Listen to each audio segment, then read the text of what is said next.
Et j'attends juste Voilà, vous que... qui tourne. Voilà. Voilà. Bonsoir à tous et bienvenue dans ce webinaire Scout en bourse. Ce soir, on reçoit Claudine Maurier qui va nous présenter un sujet qu'elle a préparé spécialement pour nous, donc mesurer les effets d'un investissement responsable. Donc, c'est la spécialité de Claudine. Je vais tout de suite lui laisser la parole et vous pourrez bien sûr poser vos questions à la fin du webinaire. Et si on ne peut pas, comme ça arrive parfois, à répondre à toutes les questions, vous pourrez toujours poser vos questions en commentaire de la vidéo. Et d'ailleurs, j'en profite pour ceux qui regardent la rediffusion, n'hésitez pas à poser vos questions en commentaire, à liker la vidéo et à la partager. Voilà, Claudine, je vous laisse la parole. Merci beaucoup, Marc. Bonsoir à tous et à toutes. Ça me fait très plaisir d'être avec vous ce soir. Donc, je vais effectivement vous parler de comment mesurer les effets d'un investissement responsable. Et voilà le plan que je vous propose d'aborder aujourd'hui. Donc, je vais d'abord vous dire quelques mots sur moi pour que vous sachiez un peu d'où je viens, qu'est-ce que j'ai fait avant. On va voir qu'est-ce qu'un effet, pourquoi est-ce qu'on voudrait mesurer les effets d'un investissement responsable, comment le faire. Et on va se poser la question, est-ce que les instruments qui existent déjà ne sont pas suffisants? Pourquoi on aurait besoin d'autres instruments pour cela? Et on regardera quelques cas d'études pour nous aider à comprendre tout ça. Voilà. Alors, sans tarder, qui suis-je? Donc, je suis une spécialiste en mesure d'impact. Je suis titulaire d'un bachelor en sciences politiques et d'un master en administration publique que j'ai obtenu en Suisse, d'où je suis originaire. J'ai plus de 8 ans d'expérience en évaluation des politiques publiques, dont 6 passés au contrôle fédéral des finances, qui est donc l'équivalent de la Cour des comptes française. Dans ce cadre-là, donc au CDF, j'étais chef de projet, experte en évaluation, et donc dans le cadre de mes fonctions, j'étais chargée d'évaluer l'efficacité et l'efficience des investissements publics. En d'autres termes, on vérifiait avec mes collègues, on s'assurait que l'argent des contribuables est utilisé à bon escient et qu'il sert réellement à solutionner les problèmes identifiés et pour lesquels s'engagent les administrations publiques. Je suis dorénavant à mon compte et j'offre mes services à des entreprises qui souhaitent mesurer et améliorer leur impact. Excellente présentation, un super parcours. Je me permets d'intervenir, un parcours impressionnant. Et effectivement, je comprends mieux en quoi vous êtes spécialiste de la mesure de l'impact, puisqu'en réalité, ça a été votre rôle au sein du gouvernement, si je comprends bien, le gouvernement suisse. Exactement, donc au sein d'une agence de contrôle du gouvernement au niveau fédéral. D'accord. Exactement, oui. Et puis, donc maintenant, j'évolue un petit peu dans ma carrière. Je garde toujours ça au centre donc, de mon activité. Mais justement, j'ai à cœur d'offrir mes connaissances aux entreprises privées qui n'ont pas forcément accès à ce type d'outils. Donc, j'avais juste envie de dire encore deux mots. Donc, je suis également associée d'un réseau d'experts international qui s'appelle Collaborative Impact, où là, on est plutôt actif dans le domaine de la coopération internationale. Et puis, je suis aussi vice-présidente du réseau francophone de l'évaluation, qui rassemble les associations nationales d'évaluation de 24 pays francophones. Donc, je suis vraiment en contact avec des experts internationaux et c'est très enrichissant. Et donc, dans le cadre de mes fonctions précédentes, donc je me suis spécialisée en méthode, en méthode d'évaluation, et petit à petit, j'ai aussi acquis une certaine expertise thématique, donc notamment dans les projets environnementaux, les questions de durabilité. Et puis récemment, je me suis intéressée de plus en plus à la finance durable, parce que ça me semble être vraiment le cheval de bataille en fait pour influencer, pour avoir un effet en direction des objectifs de développement durable. Et voilà, et donc c'est pour ça que j'ai vraiment envie de pouvoir apporter aussi mes connaissances dans ce domaine-là. Excellent. Peut-être, alors je ne sais pas, peut-être qu'il y a un slide à la fin sur lequel vous partagez vos coordonnées. En tout cas, n'hésitez pas. Claudine Maurier, vous la retrouverez sur LinkedIn, sur les réseaux sociaux. Si vous êtes une entreprise qui a besoin de ces services, du coup, n'hésitez pas. Merci bien. Voilà, alors attaquons le cœur du sujet. Donc, qu'est-ce qu'un effet? impact ou effet, on verra que c'est un synonyme, mais qu'il y a quelques nuances. Alors, un effet est tout changement qui se produit suite à une intervention. C'est une définition très large.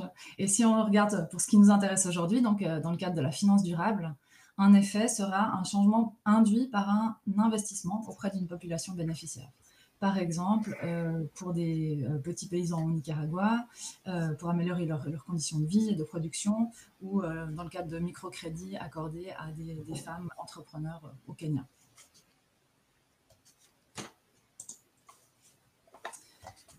Alors, pourquoi vouloir mesurer les effets, finalement? Est-ce que vraiment ça nous concerne? Alors, oui, j'ai envie de dire tout à fait, parce que en tant qu'investisseur, j'imagine que vous avez envie d'avoir des garanties que votre investissement est efficace, ou qu'au minimum, il ne porte pas préjudice, parce que ça peut aussi arriver, hein, suivant dans quelle industrie est-ce qu'on investit. C'est un moyen de demander des comptes aux entreprises aussi, pour éviter les phénomènes de greenwashing. Donc, ce sont simplement des arguments marketing qui sont présentés, mais où derrière, il n'y a pas vraiment de résultat. Ça peut aussi être parce qu'on veut contribuer à un changement durable de la société et du domaine de la finance, puisqu'on sait que chaque fois qu'on achète quelque chose, c'est un peu comme un vote. Si on choisit d'acheter un produit écologique ou équitable, à force, on a un effet. Et bien, avec votre investissement, c'est la même chose. Vous pouvez aussi vraiment donner une direction au monde de la finance. Ouais. Alors, c'est vrai que je me permets d'intervenir. C'est vrai que quand en général, on s'intéresse à la finance durable ou l'investissement socialement responsable, on le fait avant tout, la plupart du temps, par conviction, parce qu'on a envie, effectivement, comme c'est très bien expliqué, comme vous l'avez très bien expliqué, d'améliorer les choses, de contribuer à un changement, que son argent soit investi dans de bonnes causes, j'ai envie de dire. Et effectivement, c'est important de pouvoir le mesurer. Et le greenwashing est une grosse problématique. On en a déjà parlé sur Scout en bourse. C'est un gros problème parce que comme il y a en quelque sorte, si je puis me permettre, ces derniers temps, un phénomène de mode sur la finance verte, il y a beaucoup d'entreprises qui sont tentées de se dire, tiens, on va profiter de cet effet de mode pour se mettre dans le sillon sans être réellement en fait engagés comme devraient l'être les entreprises qui proposent de l'investissement socialement responsable. Donc, c'est tout à fait compréhensible de vouloir mesurer. Et moi-même, je suis curieux de savoir la suite parce que c'est pas facile. Exactement. On va voir que c'est pas facile et que les instruments actuels ne répondent pas tout à fait aux besoins dans ce domaine-là. Alors, comment est-ce qu'on peut mesurer les effets? C'est là toute la question. Alors moi, j'ai envie de vous parler de ce que je connais le mieux, qui est donc l'évaluation des politiques publiques. Après, on verra comment on peut transférer ces connaissances et ces méthodes en finance durable. Donc, en évaluation de politique publique, donc l'aspect central, c'est vraiment l'analyse systémique. On analyse un système, un contexte. On regarde les facteurs qui influencent un domaine. On regarde les acteurs qui sont importants. Et on regarde les relations de pouvoir entre ces différents acteurs. Ça veut dire qu'on a une vision macro. On ne regarde pas juste en fait ce que fait un acteur, une institution. C'est plus large que ça. On regarde aussi les processus qui sont mis en place donc, pour mettre en œuvre une politique. Et on regarde la performance aussi de ces processus.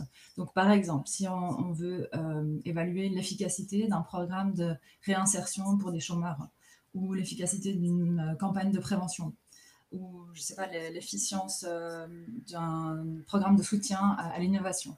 On pourra faire des calculs coût-bénéfice et ce genre de choses. Et l'élément vraiment central dans l'évaluation de politique publique, c'est la théorie de l'action. Et c'est ça qu'on va pouvoir vraiment garder, c'est vraiment le cœur de la présentation aujourd'hui. Retenez bien ces concepts. Donc, dans la théorie de l'action, on regarde la logique derrière l'action. On essaie de comprendre, en fait, qu'est-ce qu'on met en place, dans quel but et qu'est-ce que ça va apporter. Donc, voilà, il y a un jargon un peu technique. Les inputs, c'est en fait tout ce qu'on met dans la machine. Donc, c'est la conception d'un projet, c'est les ressources qu'on va mettre à disposition. Il y a des fois un peu un mélange entre input et activité, mais c'est pas très important là en l'occurrence. Donc on met en marche une machine parce qu'on veut solutionner un problème qu'on a identifié, et on va offrir après un service, on va mettre en œuvre différentes mesures dans le but d'obtenir des effets. Et donc, je vais vous expliquer plus en détail avec l'exemple d'un programme de réinsertion pour les chômeurs, pour qu'on comprenne bien. Donc, au niveau des inputs, il y a le budget, il y a le concept. Donc, qu'est-ce qu'on va faire pour aider des chômeurs à se réinsérer? Par exemple, on va engager du personnel dans des centres d'orientation professionnelle. On va mettre en place des bureaux pour cela. Donc, on est au niveau des activités. Et puis, donc, ce personnel compétent va maintenant offrir un service de consultation et de conseil aux personnes en recherche d'emploi. Et donc, et offrir aussi d'autres types de mesures, telles que peut-être des stages en entreprise, des ateliers d'occupation, des formations, etc. Et donc là, on se trouve au niveau de l'output. En fait, on est uniquement au niveau du service rendu. Donc, on pourra regarder des statistiques par rapport à combien de personnes ont pu recevoir le service, combien de personnes ont bénéficié en fait, de ces services de conseil, etc. Et souvent, on verra que dans les entreprises, elles s'arrêtent à parler de ça en parlant d'effets. Et en fait, moi, ce que j'ai envie de vous dire, c'est que non, ce n'est pas encore un effet. En fait, c'est seulement un service rendu. Et si on veut parler d'effets, il faut aller plus loin. Il faut aller voir, en fait, tout ça, est-ce que ça a permis au final d'augmenter le taux de réinsertion des chômeurs? Est-ce que les personnes qui ont bénéficié du programme de réinsertion ont pu retrouver plus vite ou en plus grand nombre un emploi que les personnes qui n'en ont pas bénéficié? Et à plus long terme, donc on pourra même regarder, est-ce que ça a bénéficié à faire baisser le taux de chômage, ou voire même à diminuer le transfert des chômeurs de longue durée vers le système d'assurance sociale. Ce n'est pas les mêmes termes en Suisse et en France. Hein, mais... Non, mais c'est pas grave, on comprend. Non, mais c'est effectivement un très bon sujet parce qu'en gros, si on compare avec une entreprise, je prends un exemple comme ça qui me vient en tête, c'est peut-être pas le plus pertinent, mais une entreprise qui produirait par exemple des panneaux photovoltaïques. Bon, d'accord, c'est bien, elle a produit X centaines de milliers de panneaux photovoltaïques. Maintenant, est-ce que les gens les ont achetés? Est-ce que les gens les utilisent? Est-ce que ça réduit la production d'électricité fossile? Enfin, voilà, c'est pas suffisant de se dire, bon, voilà, j'ai fait des panneaux photovoltaïques. Il faut voir après tout l'utilisation, etc. Et effectivement, l'exemple voilà, je comprends mieux déjà. Votre exemple est tout à fait pertinent et nous aide bien à entrer dans cette thématique de la durabilité. Très bien. Alors, comment est-ce qu'on fait pour mesurer les effets en évaluation des politiques publiques? Alors, on utilise les méthodes de sciences sociales. Typiquement, on va récolter et analyser des données. On récolte les données par le biais d'entretiens en grand nombre, par le biais d'enquêtes par questionnaire, où là, ce sera vraiment une population beaucoup plus large. On peut même donc faire une enquête auprès de milliers de personnes. On fait des analyses statistiques de bases de données et beaucoup d'autres méthodes encore. Pardon. Et donc, non, pardon, c'est tout ce que j'avais à ce niveau-là. Mais après, voilà, comment est-ce qu'on va pouvoir utiliser tout ça dans la question qui nous concerne, donc en finance responsable? Eh bien, moi, en fait, ma proposition aujourd'hui, c'est de vous dire, c'est possible d'utiliser cette théorie de l'action, en fait, c'est le modèle logique pour s'assurer que les mesures qui sont prises, donc s'assurer que les investissements, que l'argent que vous investissez est en cohérence avec les objectifs prônés par l'entreprise, par le fonds, et qu'il est vraiment efficace. Et parce que, donc, comme on a compris, c'est pas la même chose simplement de dire ce fonds, des microcrédits ont été délivrés à 18 000 agriculteurs au Nicaragua. C'est pas la même chose en fait que de dire non, réellement, ça a permis d'améliorer leurs conditions de vie en regardant des indicateurs mesurables et fiables, comme l'augmentation de X% du revenu.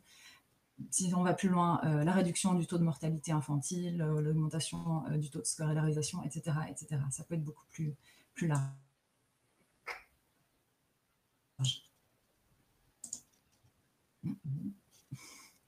Je vais passer à la slide suivante, c'est bon.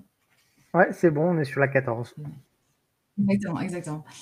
Et donc ça, c'était juste pour illustrer encore le propos vraiment. Donc si on reprend cette chaîne de causalité, donc voilà, en tant qu'investisseur, hein, vous investissez, vous souscrivez des parts d'un fonds d'investissement à impact. Le fonds vise une population habituellement sans accès au microcrédit. Donc, elle va mettre en place une infrastructure pour s'adresser à ces petits entrepreneurs qui vont y avoir accès. Voilà, au niveau des outputs, donc on est à combien de crédits ont été accordés. Peut-être qu'on va regarder des indicateurs comme quel est le pourcentage de femmes qui en bénéficient, quel est le pourcentage de population défavorisée qui a pu accéder, etc. Mais voilà, on n'est pas encore au niveau des effets. Les effets, ce sont les outcomes et les impacts. Donc, c'est vraiment, au final, combien d'entreprises ont pu être créées grâce à ces investissements et de combien de pourcentage leur revenu a pu augmenter et est-ce que le taux de pauvreté a pu baisser, par exemple. Voilà. Je ne sais pas si vous m'arrêtez. C'est logique. Non, non, c'est logique. Alors juste, je fais une petite parenthèse parce que c'est vrai que sur Scout en bourse, alors je vois là parmi les participants, il y a des gens que je ne connais pas et je leur souhaite la bienvenue dans notre communauté. Après, il y a des gens que je connais qui ne sont peut-être pas au courant, mais c'est vrai, on n'a pas encore beaucoup abordé. J'ai ouvert un fil de discussion sur le sujet des impact funds, donc des fonds qui vont vraiment financer des causes très ciblées comme ce qu'on parlait, comme ce que disait Claudine, c'est-à-dire des entreprises qui n'ont pas accès au crédit, leur offrir un accès au microcrédit. Donc, il y a dans la finance socialement responsable, c'est très vaste, il y a beaucoup, beaucoup de choses. Et l'un des aspects assez intéressants, moi, qui me plaît, c'est ce qu'on appelle les impact funds. Donc, c'est les fonds vraiment qui vont aller financer quelque chose de très précis qui n'est pas forcément coté en bourse ou autre. On peut aller chercher des entreprises qui ont des bonnes notations ESG, qui font le bien, qui sont cotées en bourse, etc. Mais au-delà de ça, on peut aller chercher des fonds d'investissement qui vont vraiment, j'ai envie de dire, voilà, cibler leurs investissements sur des cas très précis. Voilà, c'est une petite parenthèse, mais de toute façon, si vous êtes membre de Scout en Bourse, vous pouvez revenir sur la file du forum Scout en Bourse sur laquelle on aborde ce sujet. Très bien. Alors, comme vous avez mentionné, il existe des voilà. instruments, les ESG, ce fameux terme. Alors, est-ce que ça ne suffit pas pour mesurer les effets?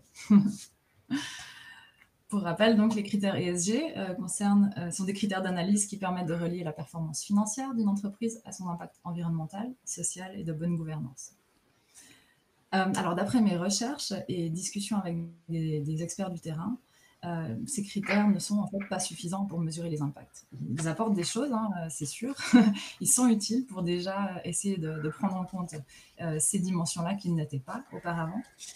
Mais ils ont vraiment quelques problèmes parce qu'ils sont pas standardisés. Il n'y a vraiment pas de critères contraignants dans la définition de ce qu'est la finance responsable. Et en fait, ce qu'on remarque, c'est que chaque entreprise, chaque institution de notation utilise son propre index, en fait. Et même jusqu'à chaque gestionnaire ESG, potentiellement, utilise ses propres manières de calculer ou décide du poids qu'il va donner à quelle dimension, à quel critère. Donc, en fait, c'est compliqué, je trouve. Je me mets à la place aussi de nos auditeurs, si ce sont des investisseurs individuels. C'est un peu la jungle là-dehors. C'est pas évident de s'orienter. Et puis, alors, hier, par hasard, il y avait le Geneva Summit on Sustainable Finance, qui était donc une conférence plutôt académique. Et c'était intéressant. J'ai entendu un chercheur qui présentait les résultats d'une étude qu'il a menée sur la divergence des index entre les 6 plus grandes agences de notation. Et on voit justement que ça varie entre 38 et 282 indicateurs par agence de notation. Donc, il y a vraiment un éventail. C'est même pas du simple double, c'est le jour et la nuit, quoi. Exactement. Et ça pose de vraies questions, en fait. Parce qu'en fait, on peut se demander, est-ce que selon l'index utilisé, une entreprise obtiendra le même score ESG ou est-ce que, en fait, une entreprise qui est bien notée avec l'un aura un score moins bon avec un autre index? Mais est-ce que l'entreprise a fait quelque chose de différent ou c'est simplement la loupe qui est différente? Donc, je trouve ça pose des questions. C'est une excellente question parce que j'ai constaté, moi, je regarde différentes sources Il y a une des agences de notation qui s'appelle MSCI qui donne des notations et j'ai moi-même constaté qu'entre les notations de MSCI et les notations, par exemple, que mon courtier Interactive Broker peut me donner sur mon interface client, il y a des grosses différences des fois dans les notations. Il y en a même parfois qui sont notées d'un côté plutôt bonnes, puis de l'autre côté, en fait, plutôt mauvaises. Donc c'est vrai que c'est un peu la jungle, hein, comme vous dites. C'est pas facile. Bon, pour ça que j'ai choisi le nom Scout en bourse, hein, parce que le scout il est censé réussir à s'orienter. Et c'est un peu la jungle, quoi. Ça, c'est moins qu'on puisse dire. Ah, c'est bien trouvé, effectivement, oui. Donc au final, ça dépend de quoi ces résultats des index. Est-ce que ça dépend de l'opinion du gestionnaire ou de son expérience? Donc d'après cet académique-là que j'ai entendu hier, il semblerait qu'une entreprise qui obtient un bon score dans une dimension, par exemple environnement, aura tendanciellement aussi une bonne note au niveau du S, du social, parce qu'il y a un effet un peu d'emballement comme ça. Bon, je trouve que ça donne à réfléchir. Ouais, c'est sûr que c'est étrange, ouais, parce qu'il n'y a pas forcément de causalité entre l'environnement et le social, quoi, je veux dire. Exactement, ouais. Donc ça veut dire qu'il y a des biais cognitifs, quoi, certainement, de la part des gestionnaires. Et puis, ça pose aussi la question des entreprises avec des activités controversées, donc comme l'industrie du tabac, de l'armement, la pétrochimie. En fait, est-ce qu'il faut de base que ces entreprises soient moins bien notées? Donc ça veut dire si on prend une approche normative, ou est-ce que si ces entreprises prennent des mesures pour réduire leur impact environnemental et améliorer leur impact social, est-ce qu'on peut quand même, du coup, leur attribuer une bonne note ESG? Et là, on sera plutôt dans l'approche best in class. Ouais, tout à fait. Et Bah, c'est ce dont on discutait dans le webinaire précédent. Je crois que si c'était pas la semaine dernière, c'était la semaine d'avant. Bah, le cas de Total, bon, bah, évidemment, qui connu pour ses activités pétrolières, mais d'un autre côté, qui ces dernières années s'implique énormément dans les nouvelles dans les énergies renouvelables, etc., etc. Donc, c'est vrai que, ouais. Ça pose des questions et j'ai pas l'impression que les réponses soient facilement accessibles pour les investisseurs individuels qui essaient de s'y retrouver. Donc voilà, mon impression, et d'autres personnes aussi, c'est pas que mon opinion personnelle, c'est que ça reste quand même très en surface et que ça informe plus sur le rendement et les risques et pas tellement sur les effets, finalement. Je suis d'accord. Donc je vous propose de regarder quelques cas d'études pour se rendre compte de tout ça.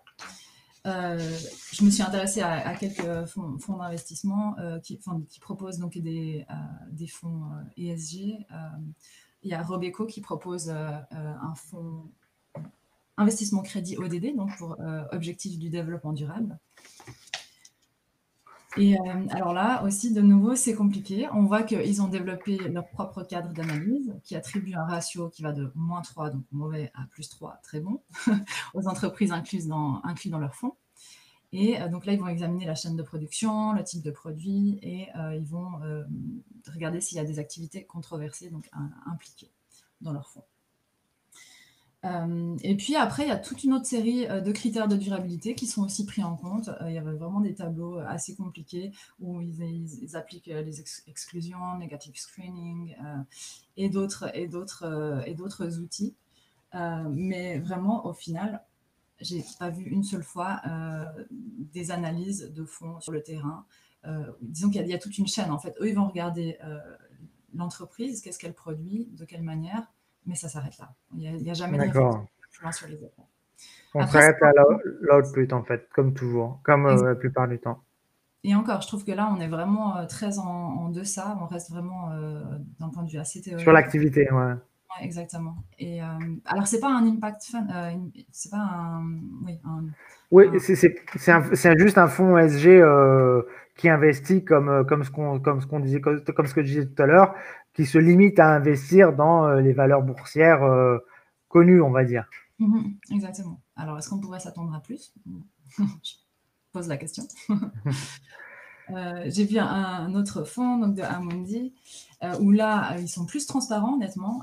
Il y a vraiment leur politique d'investissement responsable qui est disponible sur Internet, avec le détail des critères. Donc, je trouve que c'est vraiment c'est un effort à souligner.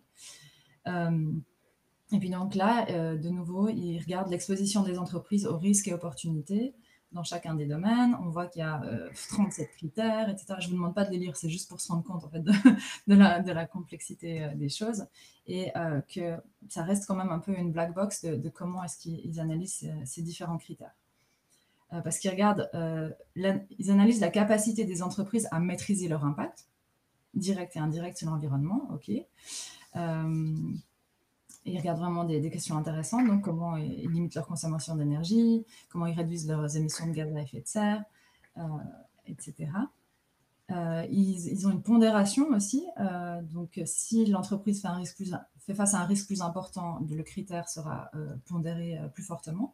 Donc là, il y a une mécanique déjà assez fine, je dirais. D'accord. Mais par contre, alors de nouveau, ils ont on voit que c'est leur propre mécanique avec leur propre système de notation qui va donc de A pour la meilleure note à G pour la moins bonne. D'accord, donc c'est pas uniformisé, c'est les notes d'Amundi, quoi. Exact. Bon, c'est vraiment, je vous fais un petit survol en surface comme ça, mais ça permet d'illustrer le propos. Et alors eux, Amundi, ils ont un investissement à impact. Donc je me suis dit, très bien, là on devrait trouver un peu plus d'informations sur les effets, logiquement. Donc effectivement, ils regardent... donc eux-mêmes, ils ont encore, synthétisé les 17 ODD en 5 catégories plus générales. Donc avec leur objectif vraiment de faciliter l'accès à un logement décent, de favoriser l'accès à un emploi reconnu, renforcer l'accès aux soins de santé, protéger l'environnement, partager et coopérer. Et puis là, on a quelques chiffres quand même qui sont Oui, mais... ça permet, là je vois 1626 personnes qui ont été logées. Voilà, là on est un petit peu plus dans le concret. On arrive à mesurer concrètement. Alors on ne sait pas combien il a fallu investir pour avoir ces 1626 personnes logées, mais c'est déjà pas mal, quoi. On voit qu'il y a quand même du résultat. Exactement, c'est une première étape, je dirais, qui reste à mon avis quand même au niveau des outputs personnellement, mais c'est déjà ça. Alors je me suis amusée à regarder le fonds d'investissement impact que dont vous avez parlé dans un webinaire précédent. Je crois que c'est là que vous avez... C'est dans le forum, surtout que j'en ai parlé, je crois, peut-être dans un webinaire aussi. Et c'est effectivement un fonds belge dans lequel j'ai investi pas des énormes sommes, mais dans lequel c'est mon premier investissement vraiment dans un impact fund dans lequel je me suis essayé il y a quelques mois. Et alors là, on voit que ils sont vraiment spécialisés dans l'Impact Fund. Donc honnêtement, mes attentes étaient plus élevées, je vous dirais. D'accord, donc on va être plus dur avec eux. En allant voir sur le site, on trouve des rapports annuels, ok, et un seul rapport sur les performances sociales qui date de 2015. Donc, ce serait intéressant de savoir à quelle fréquence ils le font. Et voilà. Ouais, 2015, c'est quand même il y a 5 ans, quoi. Donc, bon, c'est pas. C'est ça. Et donc, alors, ils décrivent les différents fonds qu'ils proposent. Donc, un fonds pour l'inclusion financière en République démocratique du Congo, un Fair Trade Access Fund, donc vraiment pour offrir l'accès à des microcrédits à des personnes qui n'ont pas accès normalement. Pardon, le premier, c'était justement là aussi pour donner accès à des fonds à des petites et moyennes entreprises, alors que les institutions financières se focalisent plutôt sur les grandes entreprises, apparemment. Voilà.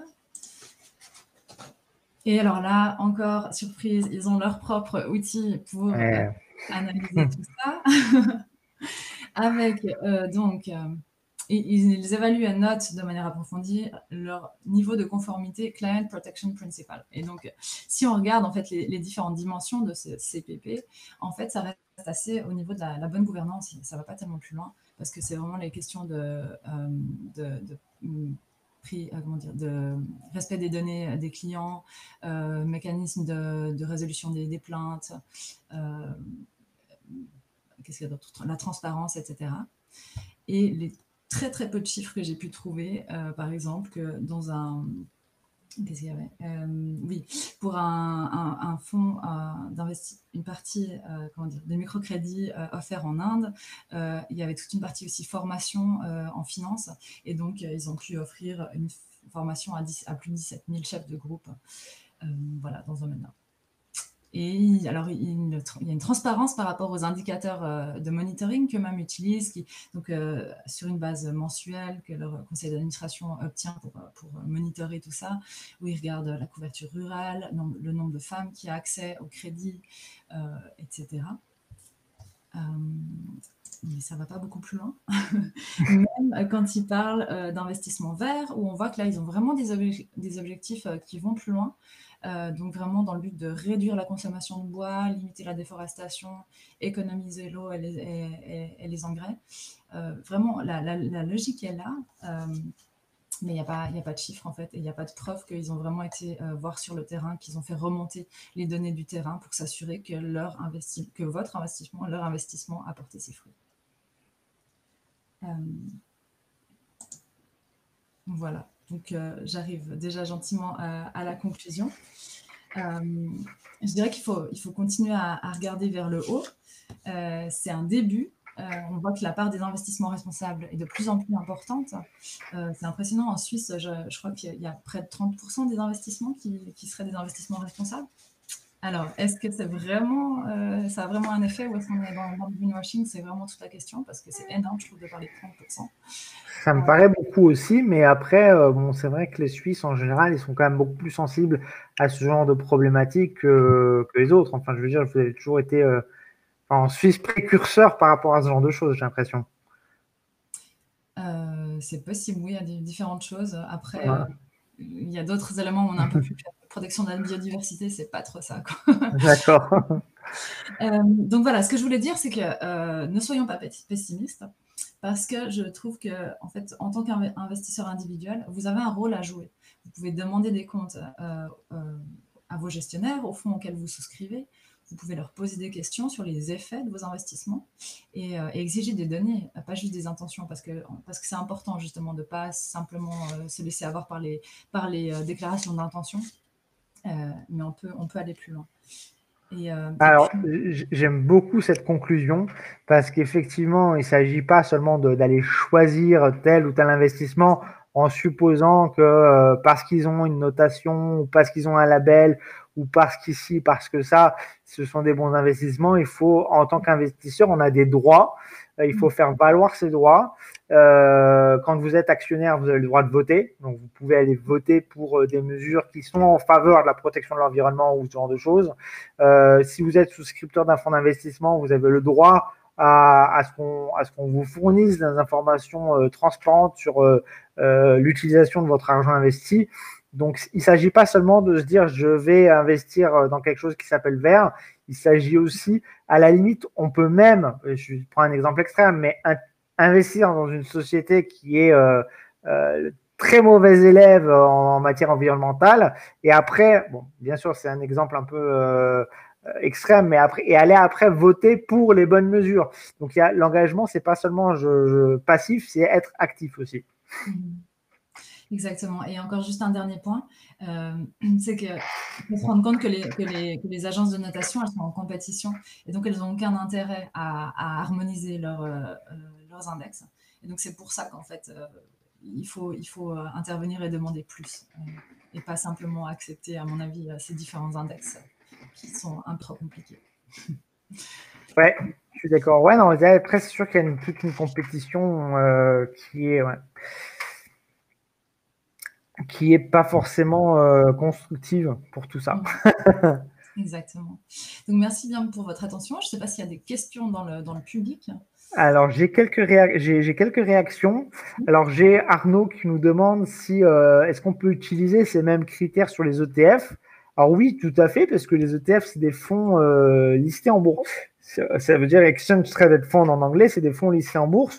Donc là, on parlait de fonds d'investissement aujourd'hui. On a parlé, c'est vrai, plus de fonds d'investissement, mais puisque les ETF sont des fonds listés en bourse, oui, tout à fait, ces critères peuvent tout à fait s'appliquer. J'ai Valentin qui nous dit, outre les fonds, la mode des sociétés à mission, alors ça c'est un autre sujet intéressant, semble être lancée même au sein des grands groupes. Alors les sociétés à mission, est-ce que vous savez ce que c'est, Claudine? Alors, je suis Alors, pas sûre. alors, c'est franco-français, c'est pour ça que ça ne me surprend pas que vous ne soyez pas au courant. En fait, là, il y a, je crois que c'est la loi Pacte en France qui a été votée en 2019, a prévu un nouveau statut social pour les entreprises. Donc, bon, il y a différents. On connaît traditionnellement le statut société à responsabilité limitée ou société anonyme. On connaît l'association à but non lucratif. Et en fait, en France, ils ont créé le statut qui s'appelle entreprise à mission ou société à mission, qui est un peu entre les deux. C'est-à-dire que c'est quand même une entreprise, c'est quand même une société qui a pour vocation de générer des bénéfices, mais elle doit s'inscrire dans une, comment dirais-je, elle doit s'engager dans une voie qui est une voie à impact. Donc, par exemple, Danone, qui est connue pour être la première entreprise française à avoir adopté ce statut d'entreprise, bah, s'engage énormément dans la protection de l'environnement, dans l'accès à la nourriture, dans plein de critères. Ils ont adopté ce statut. Ce statut, il ne fait rien gagner à l'entreprise. Il n'y a pas de réduction d'impôts ou d'avantages, quel que soit que ce soit, mais ils ont pour obligation d'avoir un comité en interne, donc qui est payé par l'entreprise, donc des indépendants qui sont payés, enfin qui sont quand même salariés de l'entreprise, mais qui sont censés justement mesurer l'impact de l'entreprise et donner des rapports, des chiffres concrets pour que l'entreprise ait le droit de garder ce statut d'entreprise à mission. C'est très bref comme explication. Il faudrait que ceux qui s'intéressent devraient s'y renseigner plus. Mais voilà, dans les grandes lignes, c'est ça. Mais c'est encore autre chose que les entreprises solidaires, alors, du coup, si je comprends bien. C'est encore autre chose, ouais. C'est les entreprises à mission, ouais, tout à fait. C'est un nouveau statut. Voilà. À ma connaissance, la première entreprise à avoir adopté ce statut, c'est Danone, qui l'a annoncé là, il n'y a pas très longtemps, il y a quelques mois. Mais ouais, c'est encore autre chose que les entreprises solidaires. Okay. Bah alors là, on pourrait appliquer la même logique, hein, de réfléchir vraiment à comment est-ce qu'ils démontrent les effets de leur enfin, mais après, qu'est-ce qu'ils mettent en œuvre pour accomplir cette mission? Et est-ce que ce comité de surveillance a les moyens de récolter les données et de trouver... Ça sera intéressant. Je pense qu'il est peut-être encore un peu trop tôt parce que je crois que c'était il y a à peine 5-6 mois, même pas, peut-être 3-4 mois que Danone a annoncé l'intégration l'adoption de ce nouveau statut. Donc je pense qu'il va leur falloir quand même plusieurs mois pour commencer à émettre des rapports, etc. Mais ce sera intéressant de regarder ce qui justement est public, quoi, pour voir si on est si on se limite à l'output ou si on est vraiment dans l'impact. J'ai bien appris ma leçon. Alors, Arnaud qui disait, qui parlait en fait pour les ETF des notations. Bien sûr, les ETF sont notés comme les actions. Après, attention, en notation, on l'a vu, ça reste quelque chose qui est parfois en surface, et puis qui n'est pas forcément la même d'une agence de notation à une autre. On a des disparités entre les notations. Donc oui, vous retrouverez des notations sur les ETF normalement comme vous les retrouverez sur les actions. Mais c'est la jungle. Il faut faire le tri encore une fois. Exactement. Voilà, alors, Valentin qui rebondissait sur ce qu'on disait, la raison d'être, voilà, le comité de surveillance voilà, en gros. Et alors, Marc, est-ce que vous allez demander des comptes à Inkofin? Ah bah oui, du coup, je vais leur demander des comptes. Alors, je suis pas leur plus gros investisseur, mais quand même, je vais leur demander au minimum, pourquoi il n'y a pas de chiffres qui ont été publiés depuis 2015. Je vais peut-être pas rentrer dans les détails, etc., mais je vais demander au moins un rapport plus récent que celui de 2015. Très bien. Et d'ailleurs, s'ils nous écoutent, je les invite à venir peut-être le faire sous forme de webinaire auprès de notre audience. Ce serait super. Intéressant. Tout à fait. Alors, si d'autres personnes souhaitent continuer cette discussion avec moi, donc je suis joignable sur Facebook et LinkedIn avec mon nom et prénom. Donc, j'ai pas mis mon adresse email ici, mais il n'y a aucun problème. Vous pouvez me contacter.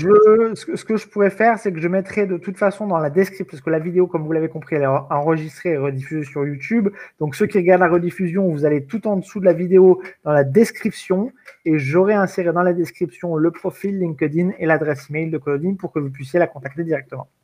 Très bien, bah, c'est parfait. Super, un grand merci encore Claudine pour ce sujet que vous nous avez préparé ce soir.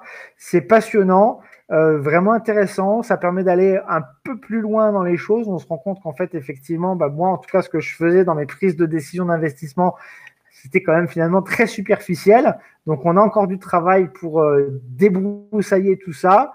Vraiment un grand, grand merci. Merci aussi à ceux qui sont venus participer au webinaire en live. Et du coup, à très bientôt sur le forum. Et bonne soirée à tous. Merci bien. Au revoir.